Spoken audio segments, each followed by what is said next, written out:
Bonjour à tous, je viens d'arriver à Atlanta aux États-Unis juste avant que Donald Trump interdise les liaisons aériennes avec l'Europe à cause du coronavirus. Ça aurait été un peu compliqué pour moi parce que je venais de Paris, mais tout s'est bien passé sans encombre et même à l'aéroport, il n'y avait pas de mesures drastiques, pas de portique thermique, ça s'est passé d'une manière très fluide. Alors ici, Atlanta, c'est la capitale de la Géorgie et le poumon économique de toute la région sud-est des États-Unis, notamment le Tennessee, l'Alabama, la Caroline du Nord et du Sud, parce qu'il y a plusieurs sièges de multinationales, notamment Coca-Cola, dont le siège est juste derrière moi, et le musée aussi, le musée Coca-Cola.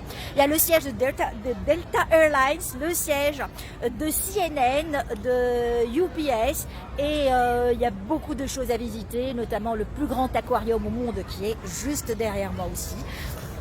Il y a la maison de Martin Luther King, puisqu'il est né ici, la maison où il a vu le jour. Il y a beaucoup d'endroits qui lui sont consacrés parce qu'il est né ici. Il y a aussi la maison de Margaret Mitchell, ça c'est mon coup de cœur parce que son livre, son célèbre livre, Autant n'emporte le vent, a bercé mon enfance et m'a beaucoup marqué. Le film m'a beaucoup marqué, que j'ai vu et revu au moins une centaine de fois. Scarlett O'Hara dans le film qui avait été interprété par Vivien Leigh est un personnage qui m'a aussi beaucoup marqué, dont je m'étais identifiée pendant très longtemps.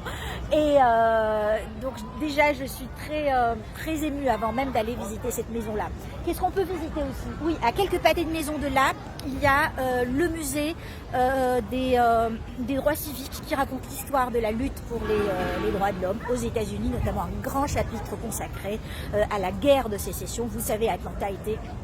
Toute la Géorgie était un des États esclavagistes et sudistes qui ont défendu la non-abolition de l'esclavage. Il y a aussi un très beau musée d'art, le plus grand de tout l'État de Géorgie.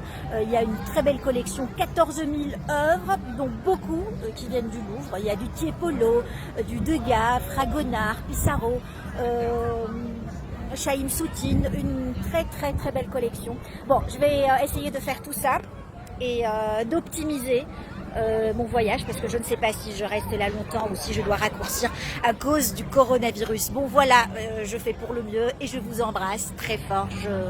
Je vous fais quand même visiter ce que je peux visiter durant ce séjour.